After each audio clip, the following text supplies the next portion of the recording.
Hello. In this video of Where the Demon Lurks, we're going to continue with Lucian's route.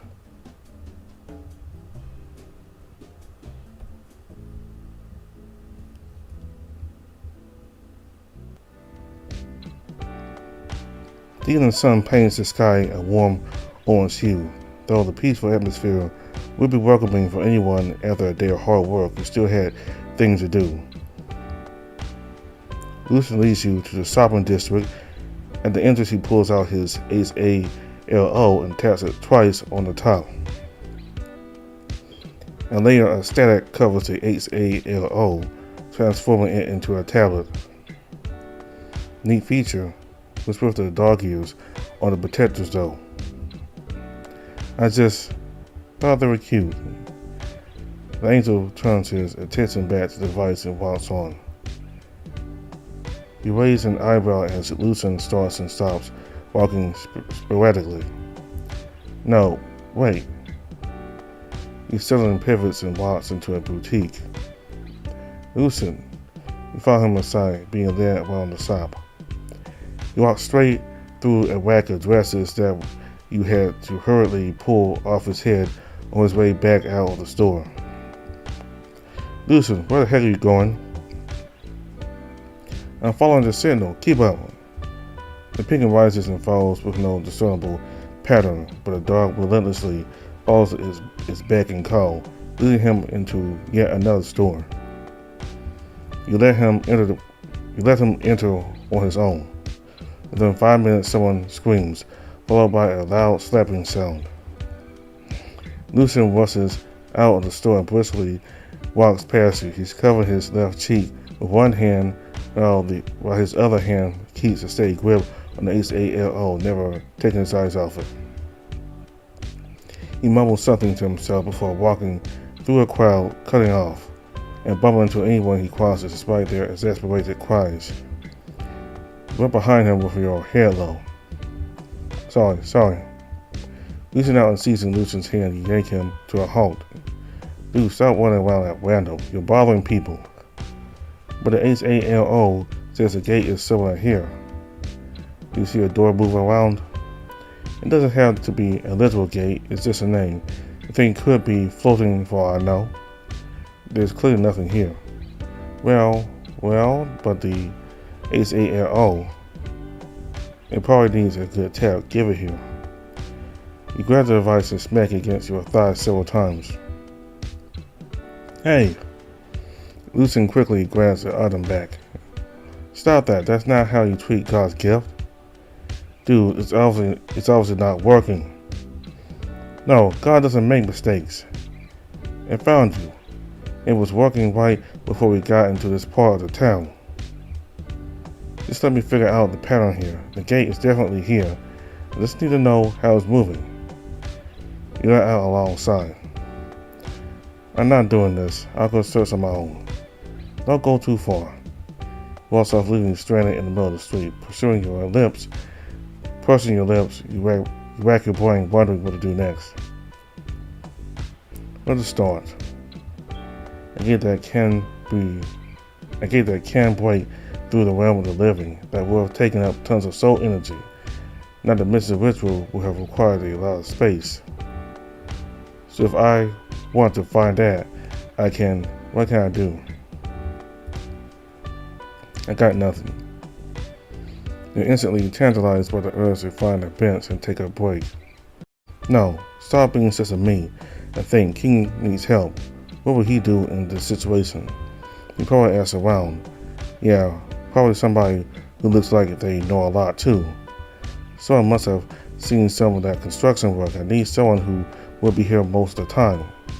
Look around, your gaze falls upon a lonely street side vendor. Half of a roasted chicken hangs behind the food display case and so proudly announcing to the world, look at how good my food is. Get it while it lasts. It's the only stall still open. The rest had either closed for the day or were never in business to begin with. Considering you have nothing to lose, you head over to the chicken rice stall in question.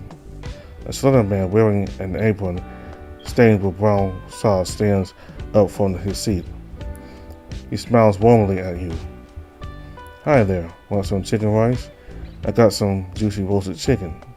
I'll take 2, both breasts. I got some roasted pork for another $3. He pulls up a slab of crispy pork from a compartment behind the stall. There's not much left, but the bright orange crust from roasting the pork's skin spurs your appetite. Just chicken is $5 already. I think no. The vendor nods and starts preparing the dish. Business looks good. Of course, my chicken rice is the best in town. I've been selling it for a decade. Trust me, try elsewhere all you like, but you love mine so much, you'll be back in no time. What time do you usually start selling? I'm here from breakfast to dusk. Hey, then you must have seen a boatload of interesting things go on around here. My friend and I are actually looking into supernatural spots in the town. Ah, you one of them 2 people? Not really, my friend just likes to hear about mysteries and creepy movies. Why don't you take them to the old Kibbleton Hotel by the hillside? People are disappearing all the time over there. Yeah, we'll check that out later. But what about here? Come on, you must know something interesting about this part of town. Maybe or maybe not. I've got a lot of chicken and pork to sell, but perhaps if I had less on my plate, I could recall better. His eyes dart towards the pork and back at you. Rolling your eyes, you pull out your wallet. You know what? I think I will take that roasted pork with my chicken. 2 servings of roasted pork coming right up. So you see that sweet vendor over there? All right.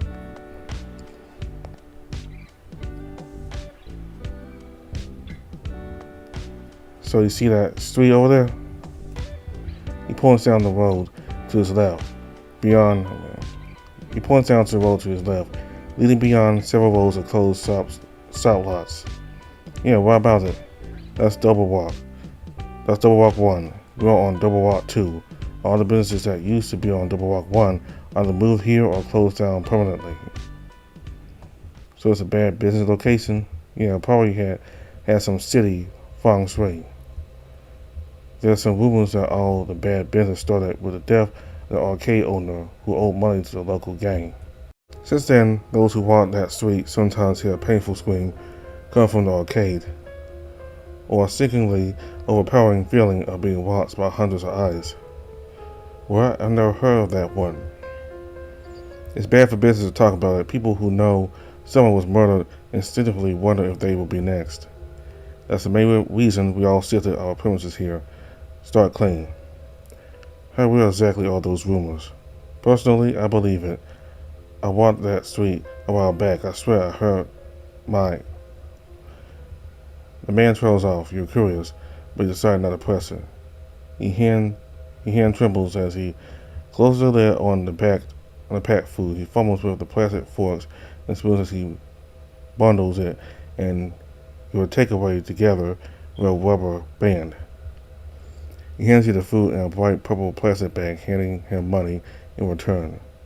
After paying for the meal, you store it inside your backpack. The vendor thanks you for patronage and begins to close his stall.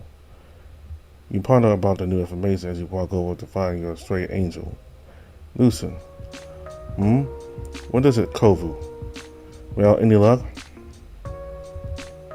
Why, yes, I managed to decipher the movement of the gate. Look. Lucian shows you the tracking pole. The radar display shows a dot moving across the screen before bumping onto the edge of the display and moving in a perpendicular direction.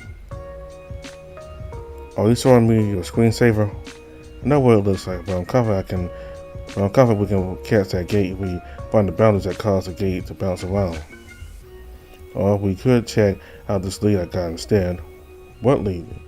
The chicken rice vendor I talked to mentioned a former arcade where someone died. Since then, no one goes to that area. Sounds like the perfect place to build a gate. Lucian taps his mouth with his one finger. He gazes far in the direction of the street you mentioned in Becky's tablet. No, we need to stick to this.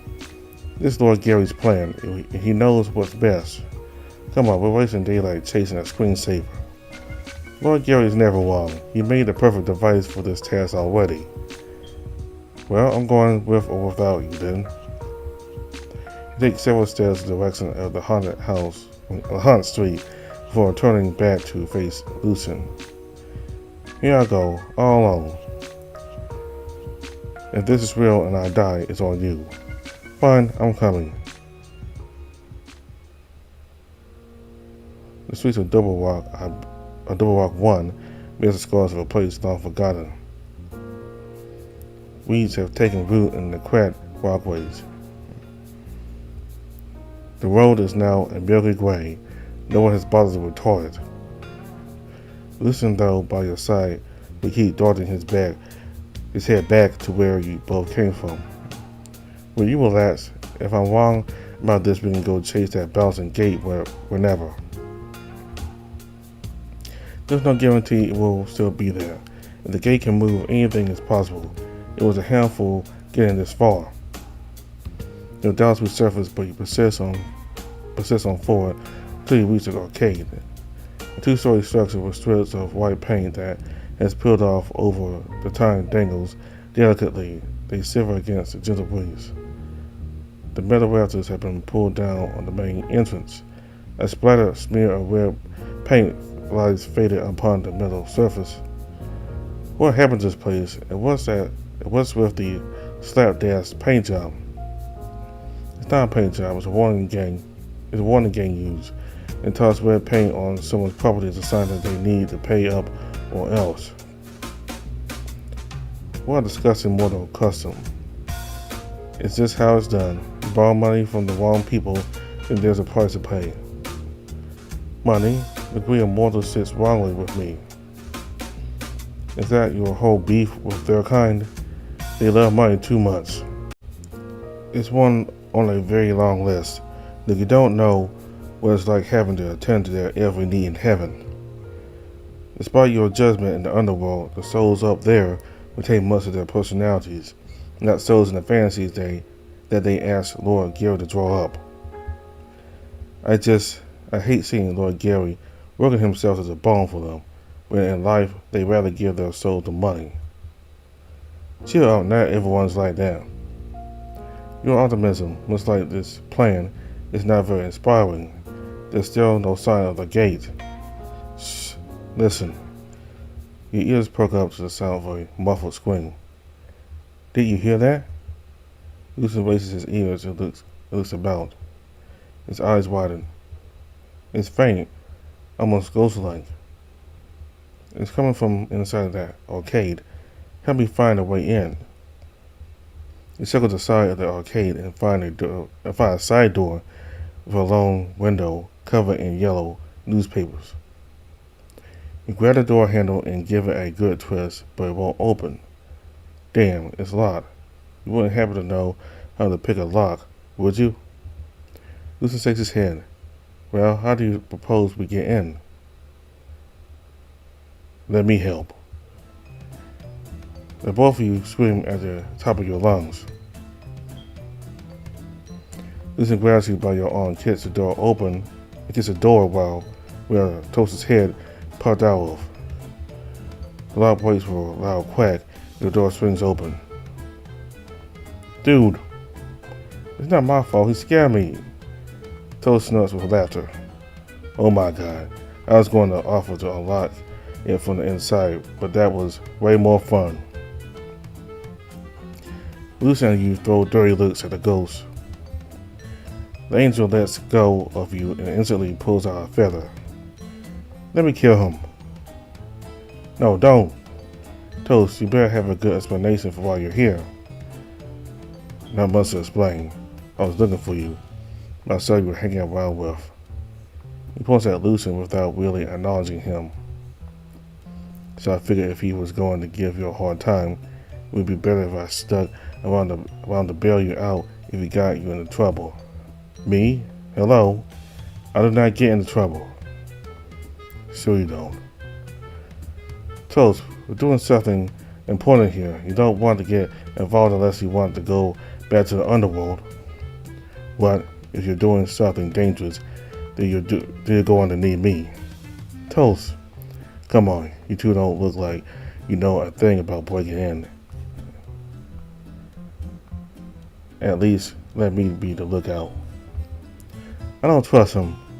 Your hunch tells you to place some trust in him. Despite being a condemned soul, the hyena hasn't done anything suspicious about how you unintentionally helped him out back then.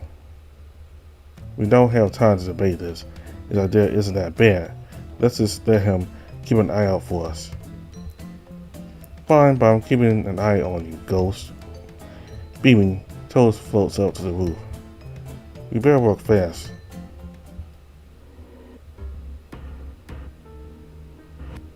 You immediately spot numerous footprints on the dusty floor when entering.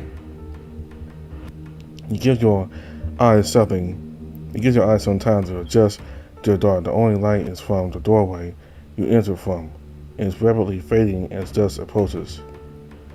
You take out your phone and turn on the flashlight. A soft thud followed by a click of a tongue alerts you. You turn your flashlight to the source, but all you find is Lucian rubbing his snout. Ugh, this place is filthy. The arcade had seen better days. A thick layer of dust coats almost everything. Those arcade cabinets are lined up in aisles full of twists and turns like a maze. He pulls out the HALO again, but does not make a sound. He raises an eyebrow at you, but you just wave him off.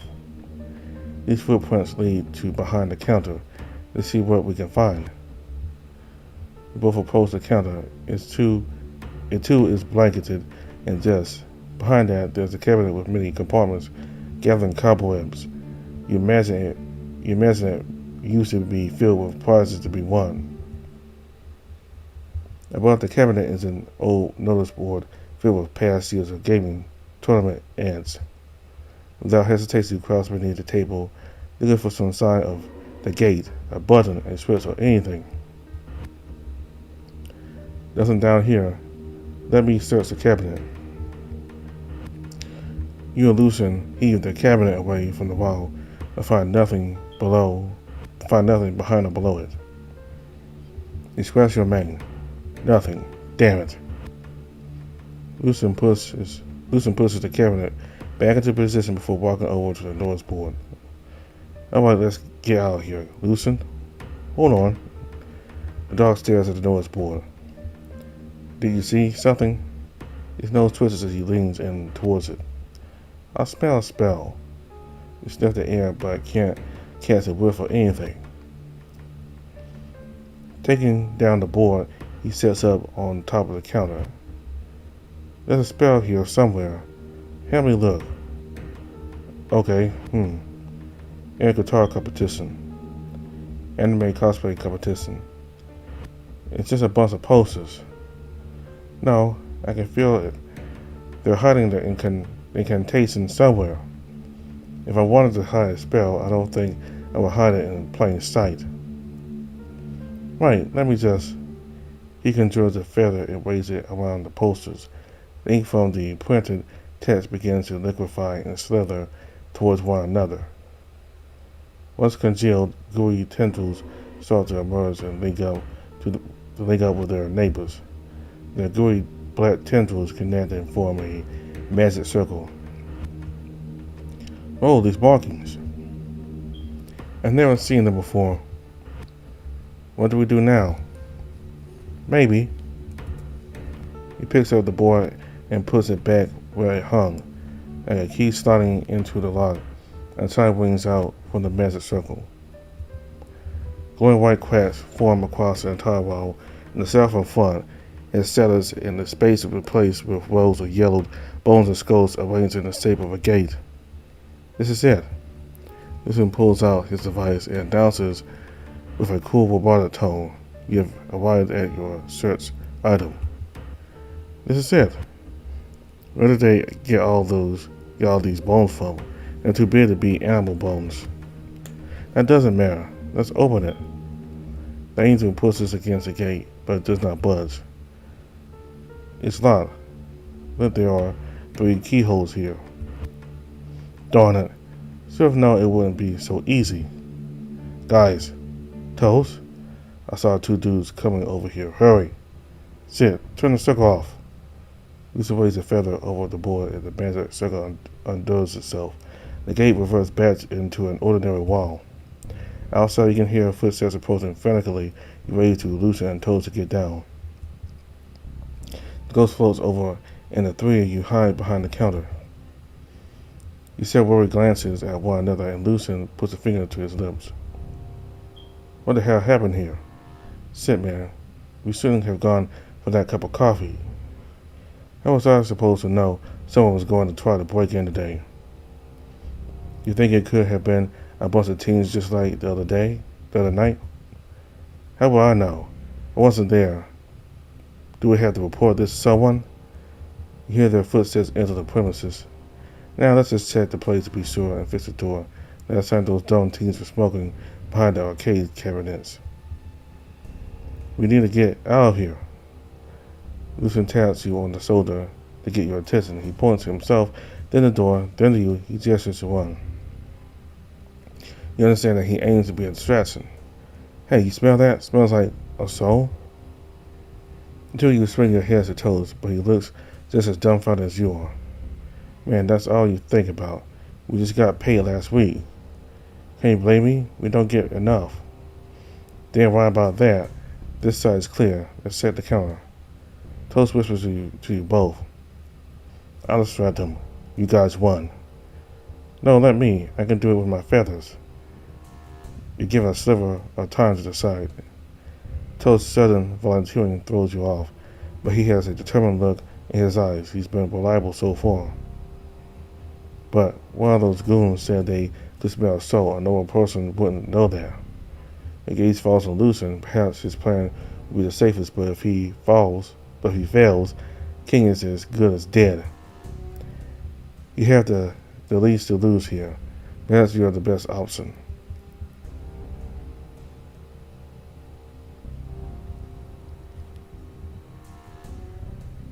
I'll say that.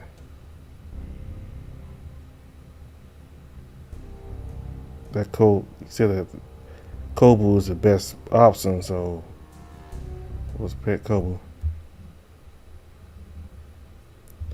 No, I'm doing it. I'll get their attention. You guys run for it. Kobu, no! You ignore Lucian's plea. Rushing out into the middle of the room, you yell at the guards before bolting towards the door. For a second, you're certain you can make an escape. You manage to run into the alley outside. The guards give chase, yelling at you to stop. Just as you are about to reach the main street, one of them throws a trash can at you. You fall. No! Someone leaps on your back, and before you can scream, your head is twisted violently. In the last fading seconds of your life, all you can hear is Lucian calling your name. What?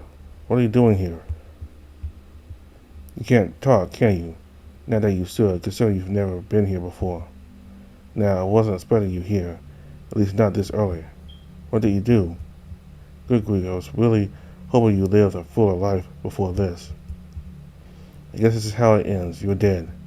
The voice sighs. There are a lot of people still waiting for you, you know, like that Packer boy. Alright, don't ask any questions, now that you can, before they become aware that you're here. I'm sending you back to the moment of your death. You won't recall that we ever taught the course. Now, don't waste this.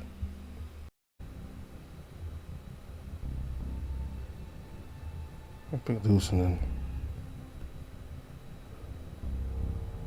do it.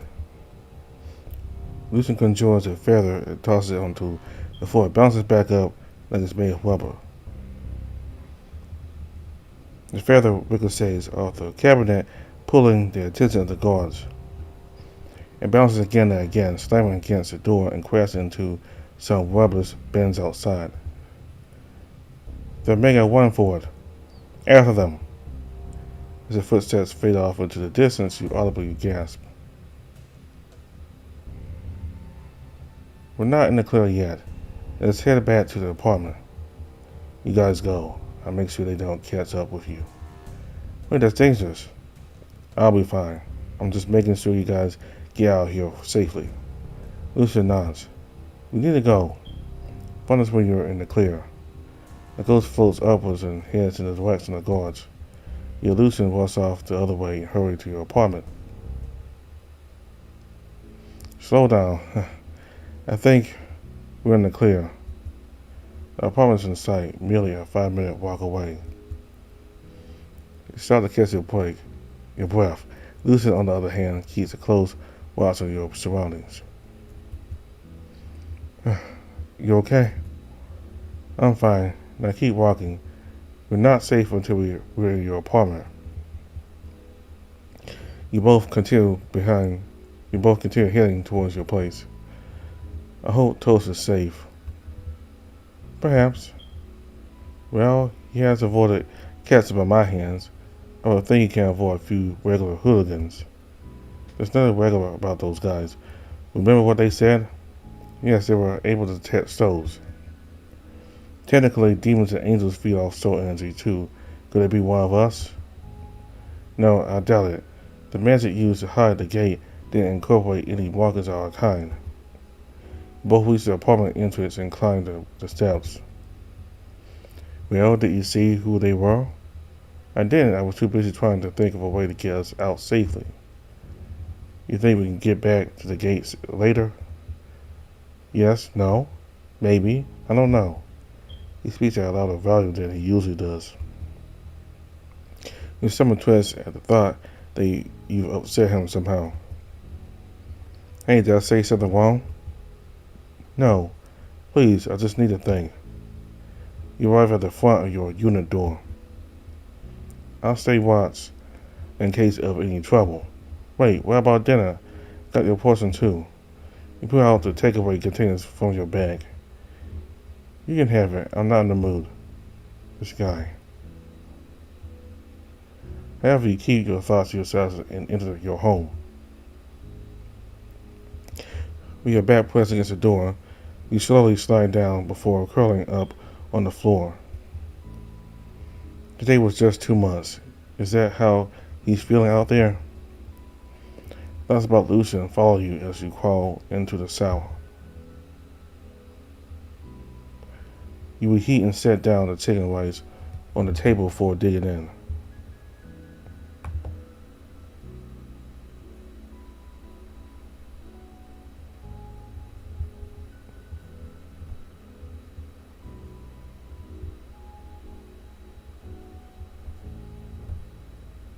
Gonna go to the journal.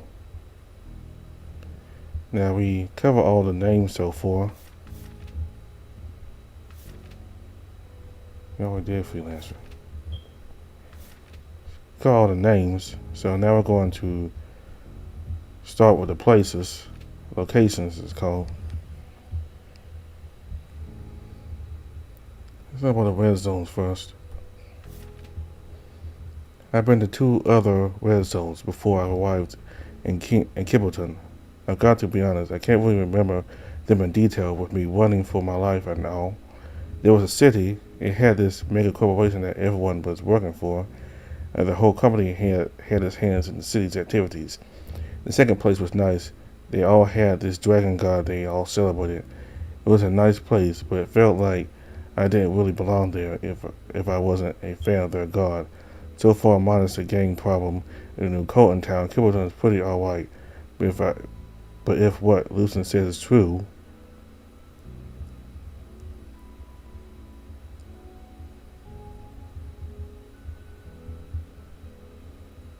okay, so that's similar to what he said earlier about the other cities he was in. He said he didn't like the farm life of the town. He mentioned about some big old corporation or the large city he was in.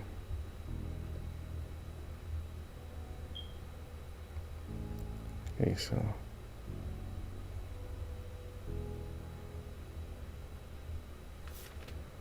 I usually come to the Six Fan Cafe near the beginning of the month because that's when I actually have enough money to spend eating out. There used to be an empty shop front before some guy came over to rent it last year. If I recall correctly, it started out as a tour agency of some sort, the kind that takes you around the town on a supernatural trip, but it went bust after a few months. The owner of Six Fans is said to be related to the guy who ran that tour agency before. I wonder what happened to him.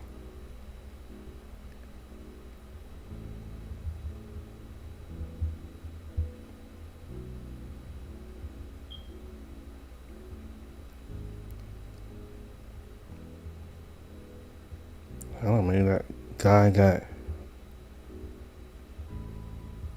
got murdered too. I don't know. Maybe he had some money to owe also. I don't know.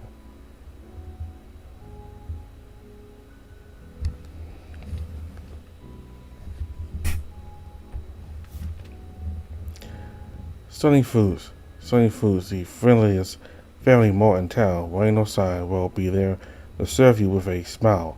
That's a franchise jiggle that I had to learn on the first day of the job. Sunny Foods is a rising franchise in this part of the country. According to the employee handbook, the business person who started the franchise started with just a fruit stand by the streets. Then they came into a great fortune one day and decided to go into the convenience store industry.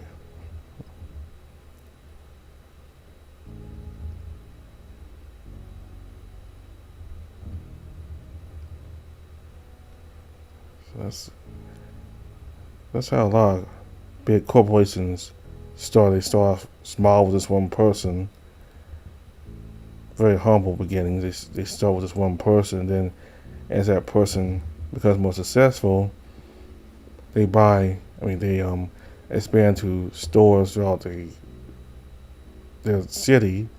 They expand to more locations throughout their city. As they get more established in the city, they expand regionally, and then afterwards they spread naturally. They spread nationally. So that's how a lot of big corporations started. Not all of them, but that's the common way of how a lot of companies start.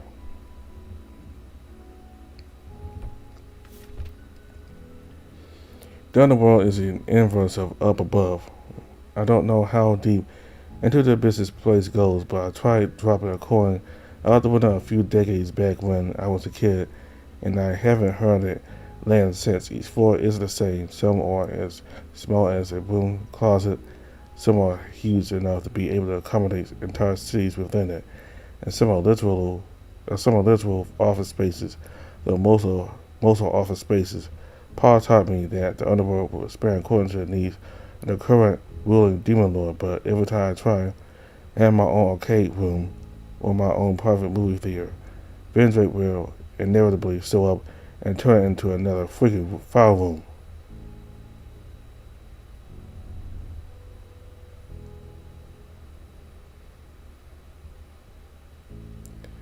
Well, underworld must be a huge place. That it must be so huge that it must be a huge place so much that for a couple to drop a coin and that he didn't hear it land, so it must go down for a long time then. The other one must be bigger than even Kobu knows about.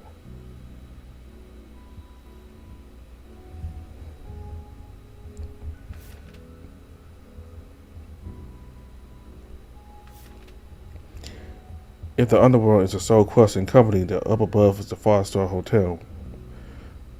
The perfect place to have all your dreams and desires come true if your soul passes judgment. I always consider Gary to be lucky to run the place. I mean, who wouldn't want to run a chill place where you make everyone happy until they turn to pure energy? Wish I could get a place there myself, but for some reason it's always fully booked.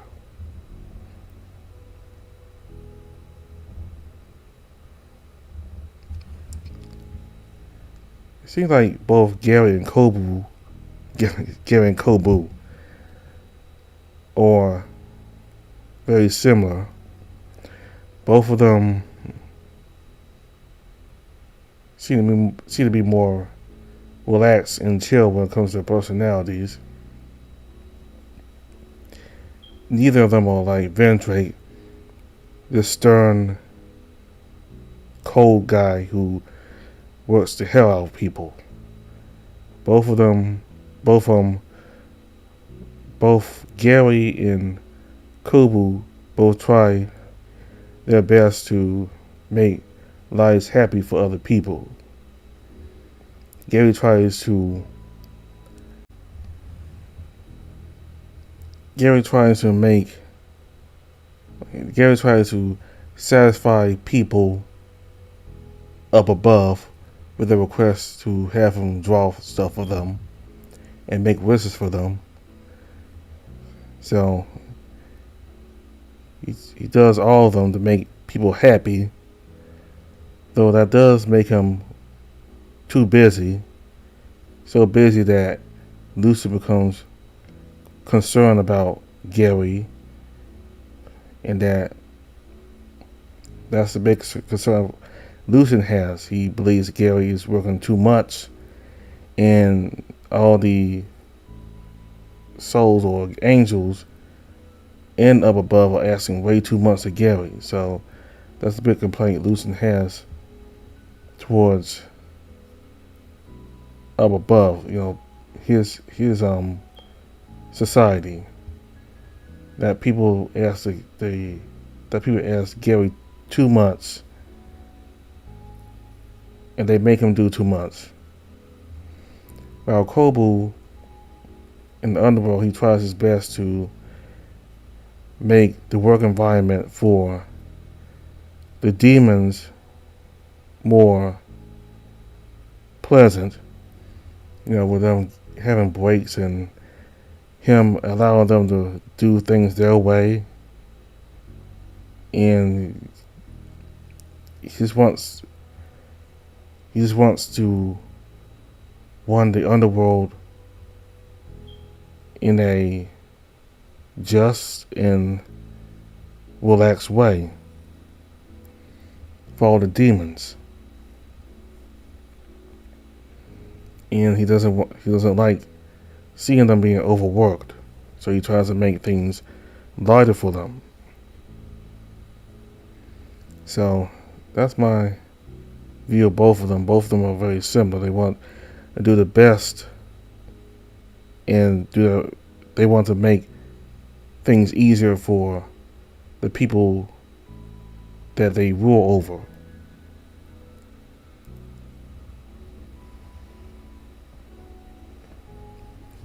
So that's it for now. If any new locations pop up, I'll read some more.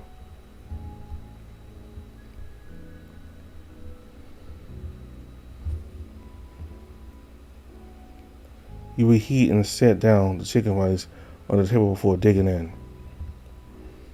Barely a spoonful in, you notice that Lucian's serum remains untouched. It's already starting to get cold. You take another scoop of rice onto your spoon, but you lack any motivation to eat. All you can think about is how Lucian is feeling. I can't eat like this. The cold wind blows gently against your fur. Lucian stands at the same spot you last saw him. You open your mouth, but no words come out. Maybe this isn't my place to say anything. You know what? Fuck it. Lucian, please come in and have some dinner. His head dips a little. You walk over and stand beside him on the railing. He looks ahead at the clouds. I told you, I'm not hungry. A loud growl emanates from his stomach. Come on, don't do this. This is what I deserve for screwing up today, okay? I don't understand. I thought we made it out alright. Barely. Today was just... I should have done more. If I just figured out that HALO was being tripped faster, we could have gotten more time with the gate. We have your HALO. We can still find the keys. It's useless. I didn't scan the keyholes. They probably tightened the security by now, so we can't go back again. I can't waste time doubting myself any longer. I need to get back there. No, we don't know who those people are or what they can do. They made a freaking gate using bones. Then what? Without information on those keyholes, we're as good as struck. I'm so stupid. I should have taken those hooligans out and interrogated them. He rustles his own fur, practically pulling it out. This could have gotten you or both of us hurt. It doesn't matter. If I get hurt, the mission comes first. He slams his arm on the railing. Come on, everyone messes up once in a while. I wouldn't even notice if you didn't bring it up. No, I can't mess up. Not angels, especially those that are worth anything to God. Lucian's word draws you to his eyes. Your image reflected upon their surface. I know how much it hurts to make a mistake. Heck, isn't that why you're here? Cause I made so many already? It sucks that you suck, and there's no guarantee you won't fuck up again. Heck, maybe you'll fuck up even more until you just want to quit your job and be left alone. What I'm getting at is, we're all going to fuck up, but at least we can be fuck ups together, get something to eat, and figure this out. Lucian sniffles and looks away from you. He pats down his shirt before looking back at you. That was a below average pep talk, but thank you for trying. You smile, your heart feels more at ease. Come on, I'm not saying it a third time, let's eat. If you insist. You open the door to your apartment to see Toast floating above Lucian's plate, a piece of roasted pork in his translucent hand. You guys are already done. You're back. Toast drops the food and floats over to both of you. Do you guys miss me? I miss the moments of silence we got with your absence. Are you sure you weren't followed? Of course, I'm sure. It didn't take long for those dudes to give up the chase. They were more preoccupied with fixing the door. Before I overheard, they're going to cover up the break-in to save their own asses, but they'll be keeping a closer eye than before. I knew it. But let's put a pause on all this and just finish dinner. Now, everyone, sit.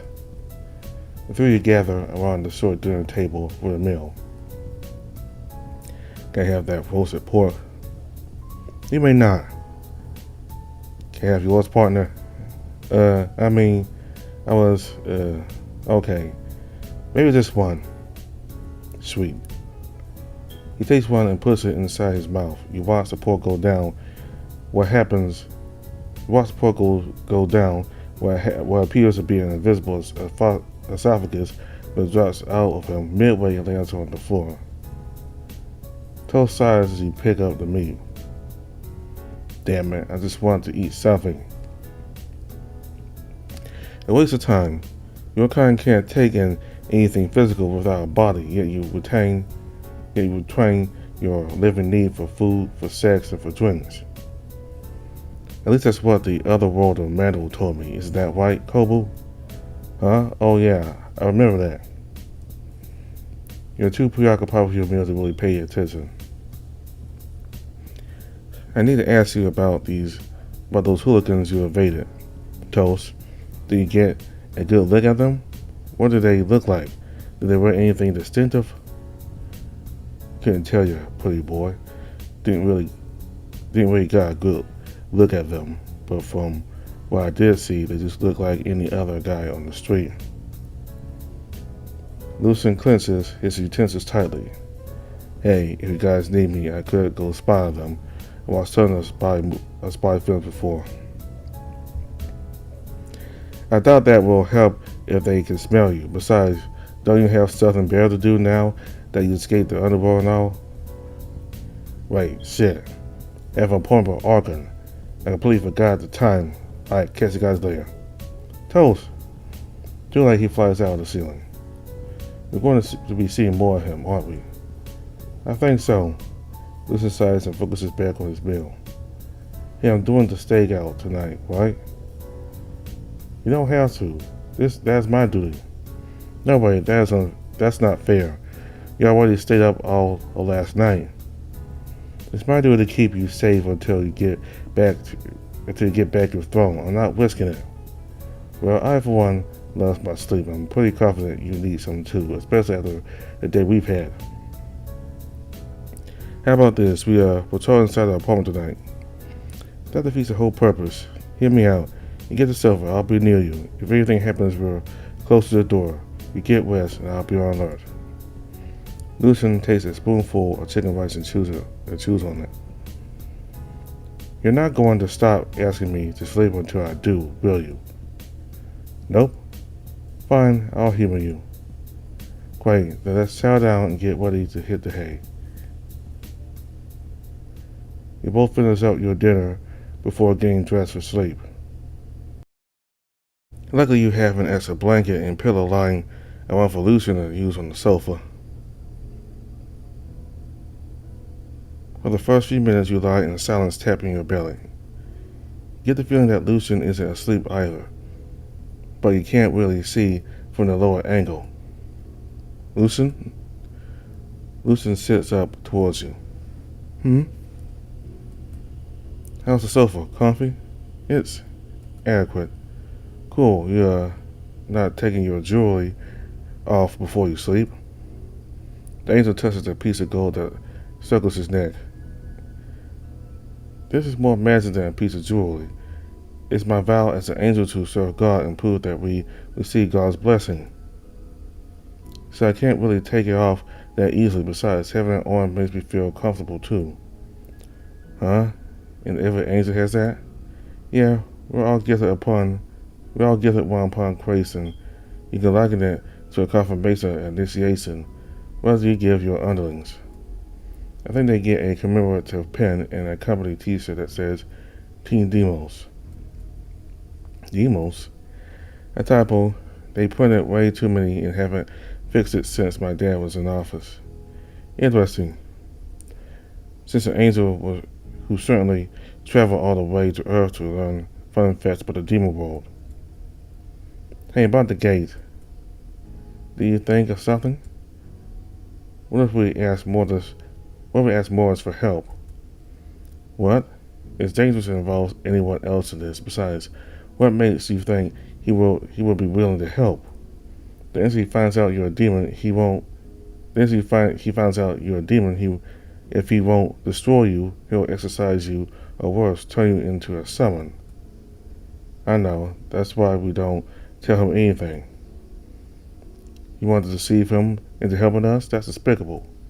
It's not deception. We're just, taking creative liberties with the truth. Lucian lies back down. You can hear him turn on the sofa. I won't have any part of this. How many more mortals do you want to get dragged along on this problem? Well, do you have a better idea?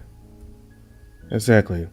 I don't like it as much as you do, but we're obviously stuck, and he might even know about who would be behind this.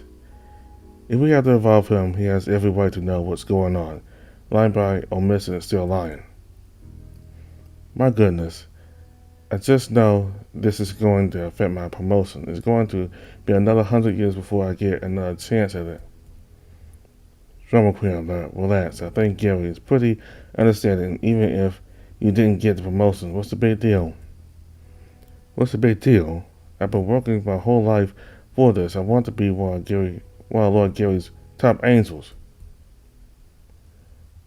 It's just a job, man. Don't stress yourself about it. Easy for you to say. You're at the top of your company.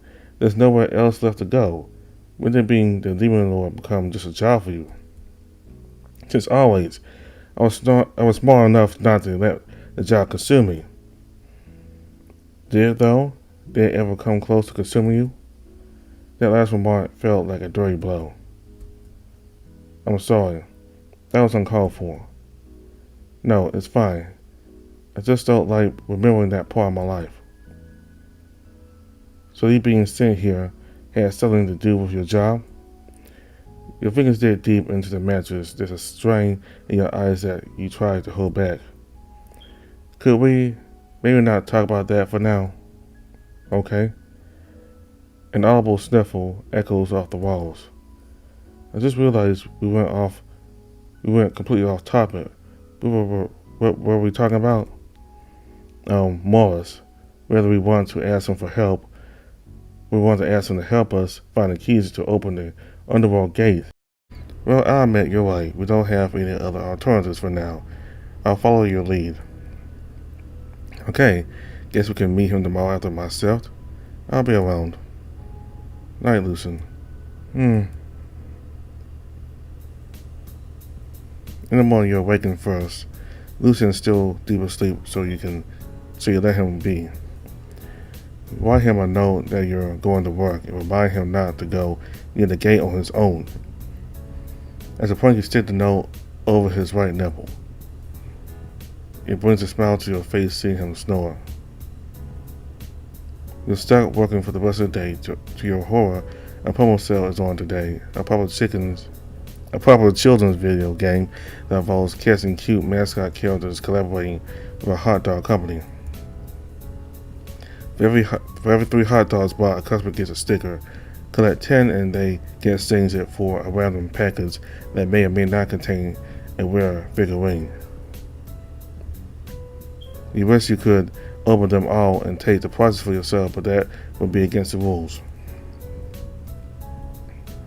The unrelenting onslaught of customers drains your energy dry. The end of shift couldn't come any sooner. Stepping out of the store, Lucian is already waiting for you.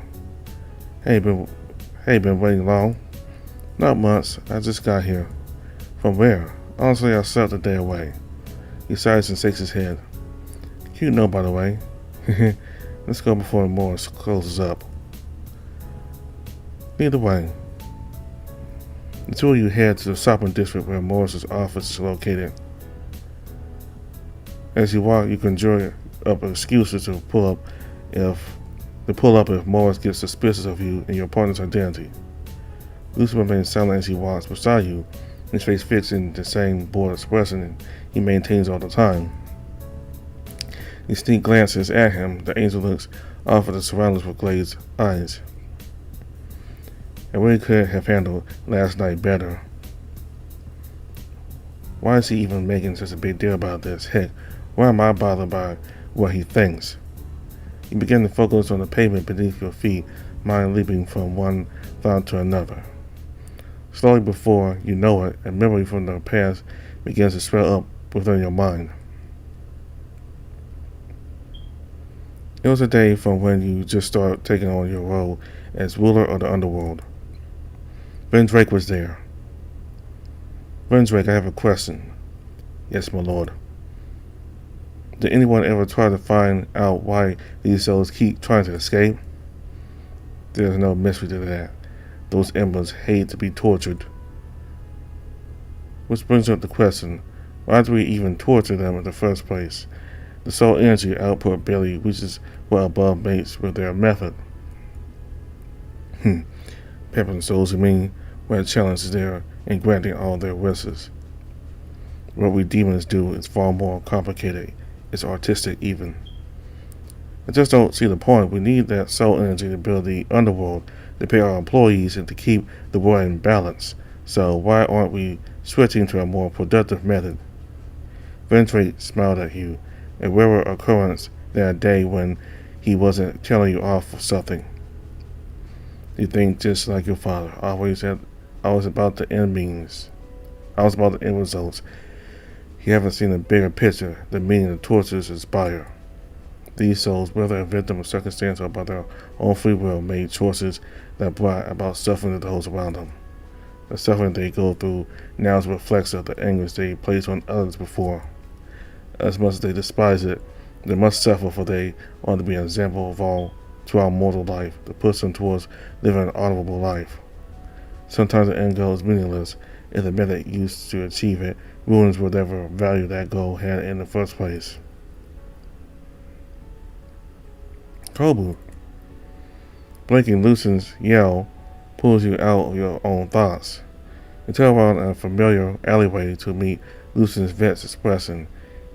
He makes you feel like a sheep who strayed too far from the flock. Watch where you're going. You nearly walked into a wall. Oh, sorry.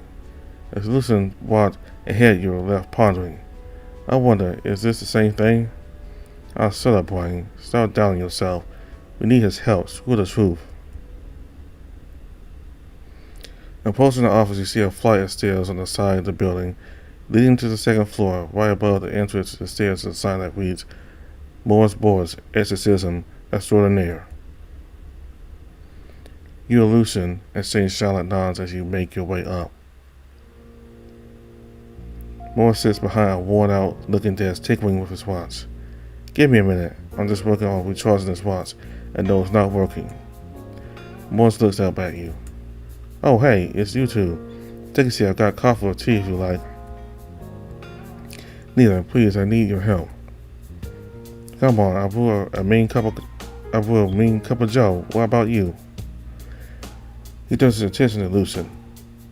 I want to say Lucy. It's Lucian. Also, no, I'm not thirsty. Well, then, it's down to business. You guys came at a great time. 1 6-hour briefcase that shows you its contents. What do you need? I got charms for ghosts and all kinds of pure salts for your curse removal needs. You take a deep breath to steady your nerves. I need help with saving King. He was kidnapped by a demon that attacked the store. Well, I don't hear that every day. I never suspected King would be someone that mess around with demons, though. He looked so timid. No, it wasn't his fault. He took a demon's attack that was meant for me. Now the boss of these demons are sending more of them after me. You? Why are demons going after you? The orange door over to Lucian. The angels leaning back, watching in stone cold silence. Because you look at the table. Because in college I was in a super golf phase, and accidentally summoned a demon, and I wished for something, then honored the bargain. I've been on the run since. Morris and Lucian's jaw drops. This is your joke, right? You two are trying to pull a prank or something? Morris raises an eyebrow at Lucian, but the angel just shrugs it off. Okay, then what did you sacrifice to summon this demon? Oh, crap. I can't quite remember, but I think it was a hamster from a store. Well, you describe a demon capable of ordering other demons to go after you? That is at least a general class demon. You will have needed to sacrifice a person to get them to even speak to you on this plane of existence. Fuck. Your hands tremble. Your heartbeat is climbing as you search for ways to explain yourself out of this. Morris points at the dog. And this has been bothering me the most. Where's his role in all this? I'm sure Kobu can explain for me. Can't you, Kobu? He smiles mischievously at you. He is a holy person from the same city that I hail from. And what's that? You always start around for a clue. Pen, ink, tracing. Did you just say put a tracing? Sorry, but this is getting too convoluted for me. I don't have time to waste on a prank. No, wait. You raise your hands to get him not too close to discussing so soon. Ugh, fine, don't have a choice. This is the truth, formally. I was the demon lord of the underworld. Then a few years back, I was kicked out by one of my generals, and I've been on the run since. King was kidnapped. I won't lie about that. That's why I need your help to find out how to open the underworld gate here. We're up against demons that will show up at any time to kill me, and have no way to stop them. Lucian sits upright. This part, I can vouch for my authority as an angel. An angel? Yes, I was sent by God to get Kobu back to the underworld and assume his rightful place as demon lord. You can't expect me to believe I have a demon and an angel working together in front of me? Lucian leans forward and conjures a feather in his hand. Neat trick, I can pull cards out of a dead tool. With a snap of his finger, the feather floats midair and shoots to the wall behind the board, burning itself like a knife before disappearing away. Noah stares at the feather, then back at the both of you, then back to the feather several times. Hell no, not in a million years. I'm not helping a demon. Please, this could affect not only our two companies, but the state of your world. I don't care about the sound of it. You two already know what you got to do. Just find anyone else but me to do it. Morris, please. I'm sorry, but I've made my decision. Now please, I got exorcism material to buy, and it's closing time. It feels like your lungs is set out. Your seemingly lifeless body limps as you leave the office. Lucian hurries along. We both reach a foot of the stairs. He grabs you by the wrist and pulls you into a nearby alley. What are you? He pins you against the wall. His hands press beside your head, forcing you to look right at him. He smirks at you. What? Looks like your plan fell apart. Hey, being honest didn't help either. I don't know, I just enjoy rubbing it in your cute face either way. He boots your nose. Now, shh. He peeks out of a corner, then back at you. He'll start moving anytime soon. We'll follow him. Why? He always said he won't help us. We're done. For a supposed pragmatist, you give up too easily. Yeah, well, you're naive and you're too cocky. Thank you. Now focus. He's on the move. Let's give him some distance before we follow. Again, why? He might not be willing to help us, but he did say he's restocking exorcism materials. Odds are we could at least meet someone who knows other exorcists. That's a gamble. Better than going home empty-handed. On that, I agree.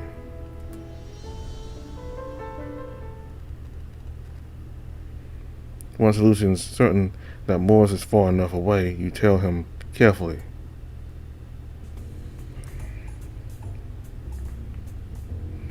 You've been following Morris for about an hour. Your feet ache and the streets are dark. He enters a housing residence, turning corners here and there. Looking around, you realize many of these houses have been put out for sale. Their lawns are overgrown with scourges of mosquitoes buzzing about. You struggle to keep up with Lucian, but eventually Morris stops. The both of you are a corner from where Morris is. The mosquitoes not far behind to chase their new prey. You put your annoyance of the buzzing past aside as you and Lucian press up against the wall to hear the conversation Morris is having. Jen. Morris. He gets against the other person. He's taller than the boy by about a head. His frame is hidden behind an oversized and tattered-looking coat. Next to his feet is an old blue can. Yeah, that could be a piss can. Shh. Oh, Morris, you must really spend this beautiful day night talking to the likes of me. Shut up and just give me the goods. With that mouth, no wonder you're single. A tall person hisses. Here. He pulls out a paper bag that Morris snatches away. The boy checks the contents of the bag. His ears rise up as he grips the bag tightly. Why do you count only 5 batteries? The deal was 8. Why do I count only 5 batteries? The deal was 8. The cost of manufacturing those batteries is rising, Morris. My boy, everyone's at a tight spot in this economy, and I'm no different. But I need them. They get more money or not, doesn't really matter to me. You scumbag. Please, feel free to take your business elsewhere. Oh wait, there isn't anyone else. How sad. Morris growls and stomps off into another corner. The guy is some kind of magic salesman? Maybe, but don't you think there's something weird about his appearance? Not really, he looks like some homeless guy. Come on. Kobo, wait. You step out of the saddles to approach Jen. Hi there. Who goes there? Jen turns with a florist and brandishes a knife. Up close you see that he's an average-looking brown snake brandishing a less than average looking knife. Whoa, calm down. Adrenaline courses through your veins. You raise your hands up in self-defense. There's no telling what this guy would do. Put that down. Not until you clowns identify yourselves. We're friends of Morris, that's all. Ha! Morris has no friends. You must be from that code. You're a sane leader. Finally has the balls to make a move, is it? No, we're not from anyone. Come on, put a knife down. We can talk. You're breathing faster and faster. The snake leaps forward. The snake leaps towards you, but Lucian intercepts and blocks the strike when a quick swing his dagger like feather. Just as the feather appears, instantaneously he removes it just as fast to avoid the snake from noticing what he did. The hands move in a flurry. The snake relentlessly stabs at the dog, who barely evades each strike. While the attack manages to land and cutting through his right arm, Lucian encounters with a kick to the snake's face, then takes the full brunt of the hit, toppling back but stopping his fall with his tail bouncing back up again. And then you notice something happening to the snake's form, as though a layer of static is applied to him. Lucian makes a strike for the snake's face again. Jin blocks it in time, but he leaves himself wide open. With his free hand, the angel grips at Jin's abdomen. Lucian's right hand glows brightly and blasts the snake away. The sound of glass breaking emanates through the air. Jin stumbles back, wave-like motions form around him. His appearance morphs away into something else. What in the world? He was stunned. The snake is neither demon nor angel. Whatever power he radiates, a different class of being. The snake spins his blade and conjures another from thin air. But why do you go and do that? No matter. Now I can kill you easier. Black smoky tendrils erupt from his back, each holding the same knife. The shadows lunge towards the both of you. Turn flesh to ice. Capture this moment in the icy prison, but a name suspend my fall in time. Beku. A gust of icy cold wind blows from the assailant's back. No. Layers of white ice form around them, their black tendrils slow to a stop, unable to reach you in an instant. Jin is frozen. His smoking tendrils shatter, leaving only his frozen body behind. Clutching your chest, you breathe slowly to calm your nerves. You look to your companion. His breathing is labored, but he quickly regains his composure. You okay? Yeah. Are you two insane? Are you purposely trying to get yourselves killed to get to the underworld? Morris stunts over towards you, bearing his tusk. You puff out your chest and look him in the eye. No, we came to look for help. Help that you denied us. And this was the smartest idea you could think of? Don't you know who you're messing with here? He points to the frozen snake. No, I don't, and I don't care. I'll do whatever it takes to bring King back. The boy's snout blows hot air upon your face. He turns away with his hands beside his hip. Please, if not for me, at least do this for King. No, he isn't a bad person. He needs help. Morris, hear him out. I wouldn't go out of my way to get another mortal's help if it wasn't the only option. The exorcist turns and locks eyes with you. This alpaca friend of yours really means that much to you? I wouldn't be standing here without him. He turns around for a minute without saying anything. You hear Lucian exchange nervous glances at each other as you wait his answer. I'm going to regret this. I'll help. The eyes beam with hope. To be clear, I don't trust either of you. You just demonstrated that you're both capable of causing deadly trouble just by showing up in places typical of celestial beings. Nothing bad really happened. Lucian's not dying or anything. Lucian controls another feather that's big enough to cover the slash on his arm. He places it onto the wound before the feather radiates and seals it up.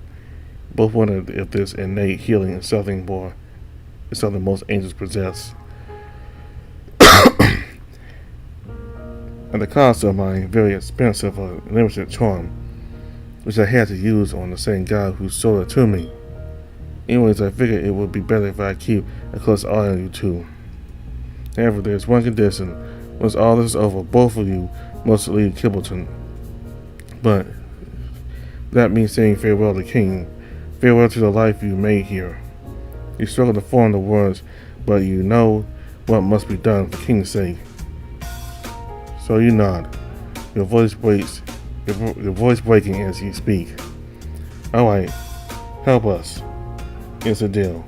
Good. What do we do with this giant popsicle, though? We got to lock him away and finish him off. There's a mythical creature. They're dangerous. Yes, they are dangerous, but we also need their help. You mentioned something about a gate. Yeah, there's a gate built to enter the underworld in town, but there are locks on it we can't open. Jim might know about it. You walk over and tug at his thumb. I don't know if we can trust him. He did try to kill us. Crack. Oh shit. Imagine the snake's thumb is broken off. Hey, don't mess with that. The spell's just about to wear off. We should give it a try, mythical creature or not. We don't have any other way around this unless Morris, do you know how to get to the underworld? The boy shakes his head. Also, Kobo, as you advised me, lay off on the whole mythical creature term. Be nice. Huh? He nods his head towards the frozen snake. Somehow you get the hint that he's implying that it's too dangerous to reveal too much about this snake. But the thumb, what did I do with it, Lucian? Oh, I don't know. Eat it? Lucian, just hang on to it. Alright, the spell's coming down. The three of you stand around the snake. In 3, 2, the layer of ice around the snake evaporates away. Jen gasps and coughs. Morris, you bastard! You dared to freeze me. I can't have you hurting my customers. I'm sorry, this might be a bad time, but I kinda broke this. He showed the snake his thumb. The thud squints her face melts away to reveal a silent horror. Jen quickly looks at a bleeding stump where his thumb should be, and then back at Kobu. Give me that. He snatches the severed body part from you, placing it on his left hand. The thumb is enveloped in black smoke. The smoke gradually swings away, leaving only the reattached thumb. Jen addresses Morris once more. Customers, Morris? Yes, they are my very enthusiastic customers. You followed me here and reminded me that I had to get something from you. Sure, there was a rocky introduction, but we can do business, can we not? You expect me to believe that dog and his fists and that absent-minded looking cat are just your customers you bought by the sky? Don't worry, I think you're hard to look at in any form you take. Jen leers at Lucian. Oh ho ho. He steps close to the angel and stares him down. The snake's forked tongue darts in and out of his wicked smile. Such a big bow for your pretty face, and I want to just put a muzzle on it. Lucian remains unfazed, choosing to wear a bored expression towards Jen. The exorcist puts a hand on the snake's shoulder. Step off, Jen. We need information. Who doesn't? He slaps Morris's hand away. Name your words, plebeians. They need to know how to open the gate to the underworld in town. You see the snake's eyes shine as his smile widens. Oh, pray tell.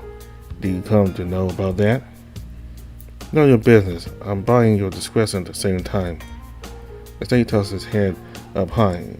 If I do know something about this gate, you know the boss won't be happy that I use what resources we have for activities outside the family. She wraps his tail around Morris and pulls him close. The snake presses his face to Morris's. The snake's forked tongue almost brushes against the boy's ears. Jen whispers, "Tell me, how badly do you want it? Just name your price." Perfect. He shuttles back to his side of the street. Well, I suppose I could have you and your so-called customers work on Melissa's chores here. If you haven't noticed, the cold that recently made it to town as being a thorn in our side. Since they planted roots here, business has been going down. I'm afraid to ask, but just who exactly are you people? You're right, you should be afraid, but know this. You're going to be making a deal with a very powerful family, the Wings. The Wings? Never heard of them. As you should. If you did, it would mean we have a few heads in the family to silence. The local folk refer to us as just being the town gang. The gang? It's like these bunts are just a town nuisance around here. Back to the code. At first we assumed they were a passing inconvenience, but they have been spreading their influence that has reached the ears of our leader, Mr. K. He gets a tone to discuss when he misses the leader. Mr. K has given me the honor to remove this eyesore of a coat, and I'm going to force it upon you two. You're kidding. Why aren't I involved in this? Because you will be dealing with the second issue. What second do you need us to do? Get rid of the cult leader and destroy whatever they use to develop their influence. By get rid of your main kill, one out of town, or anything, this makes sure that scum can't try the same thing twice. You can just report them to the police. The law moves too slowly, and there's no guarantee the most important artifacts the cult leader has won't be moved before they are caught. What artifacts? I listened to the group, and that a majority of the members joined because of the leader's ability to predict people's deaths. In other words, by joining the cult, its members feel they are sheltered from death.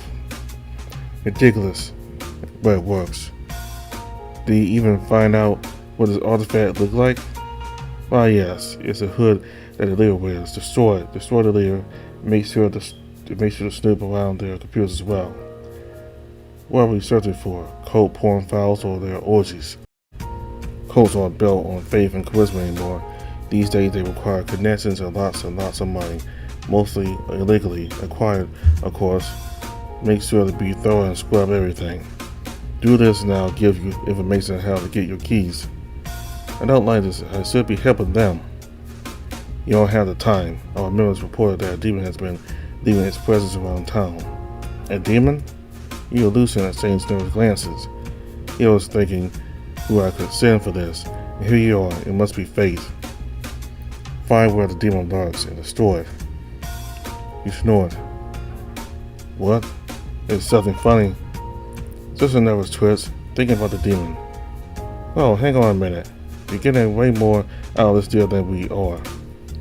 It's a demon, Morris, rotten little creatures that we'll all be happier without. Tell you what, I'll be nice and even offer you the 3 remaining batteries you desire as payment. Morris growls.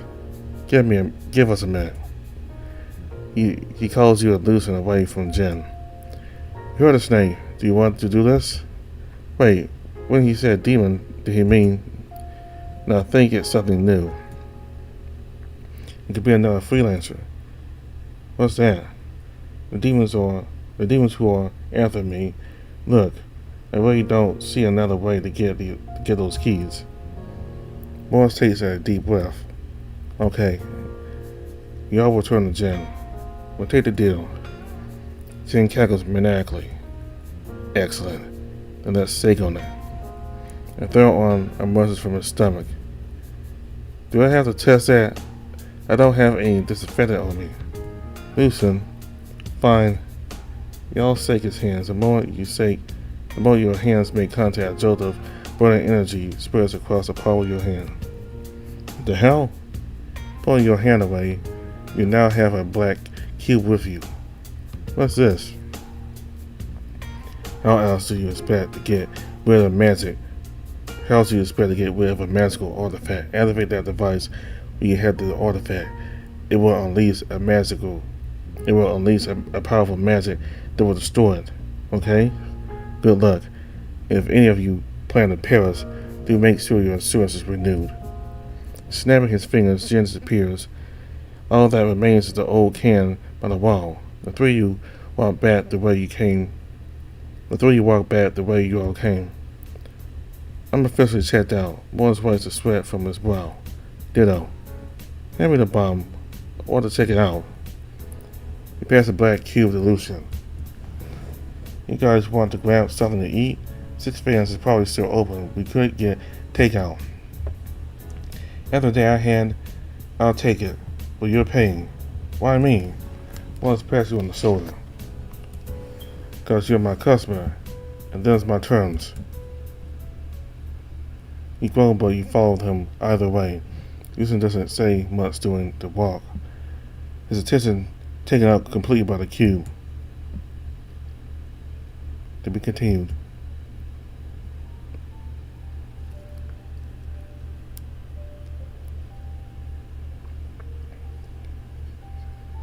We reached the end of Lucian's route. So far, anyway.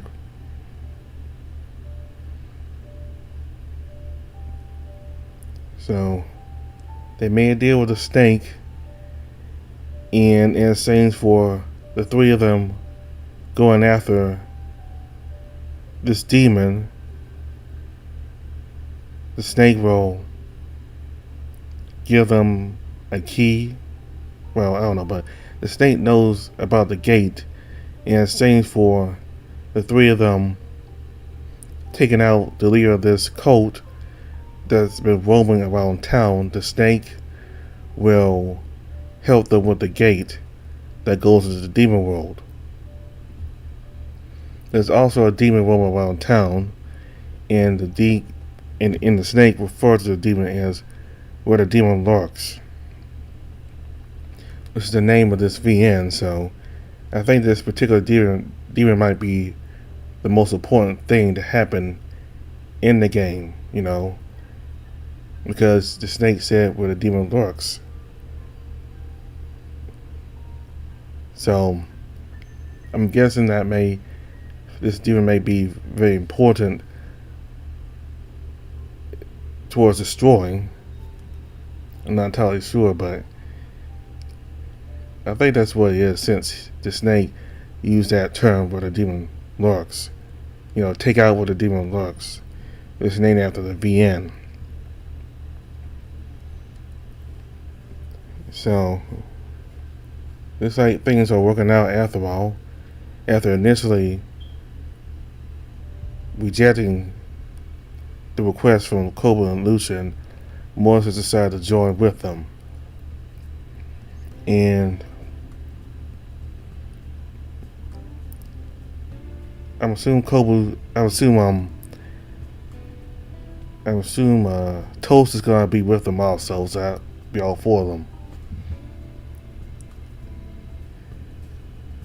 So Lucian seems to have some self-esteem issues, because he doesn't know he'll be able to perform his job and get the promotion. He thinks that he's not all that capable, and this goes against what we saw of him earlier in his route, where he's just kind of like a cocky and overconfident person who is completely sure what he's doing. And Morris seems to be kind of like that also. But back to Lucian, he seems to be kind of a little arrogant and overconfident in his abilities, but I think as he continued doing this job, that's when his confidence began to falter. So probably because of lost his powers. His powers aren't performing to the level that he expected them to perform. So I don't know, I guess as long as he's in this world, his powers will decline, maybe, I guess. So since we're up to date with Lucian's route for now, my view of him is that he is a person who tries to impress. He tries to perform his job perfectly and to impress God, who is Gary. And he's in search of approval from him. And when Gary gives him a compliment, he jumps around in joy. So he very much is trying his best to gain God's approval. He's a little uppity and uptight and kind of snooty because he looks down on mortals. At least that's what he seems to be based on what he says his demeanor, but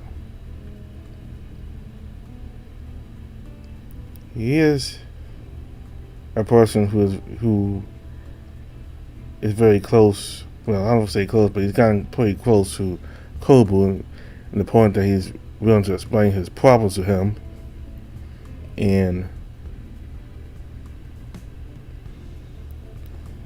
I look more forward to seeing Kobu.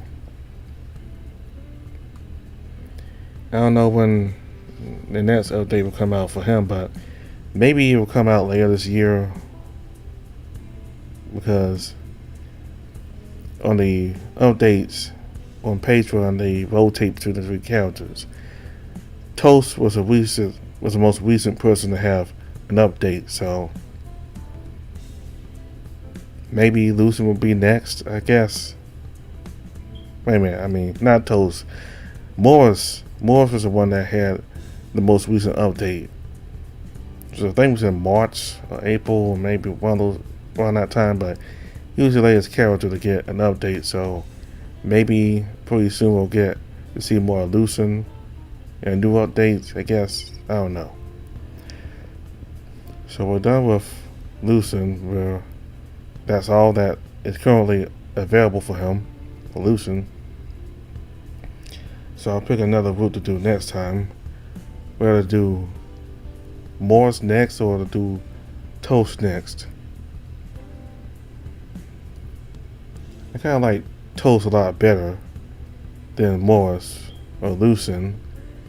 You know, he's got this fun, playful, enthusiastic personality. Always willing to solve problems. He's still my favorite of the three characters. So I don't know if I'll play him next or maybe I'll play Morris. But y'all will figure out next time. So all the information for the game's description box below. And if you play the game yourself and download it, you don't have to leave the game to go to Patreon, itch.io, and Twitter. You can press these here. See they move when I put the pointer on them. So thank you all very much for watching. Goodbye.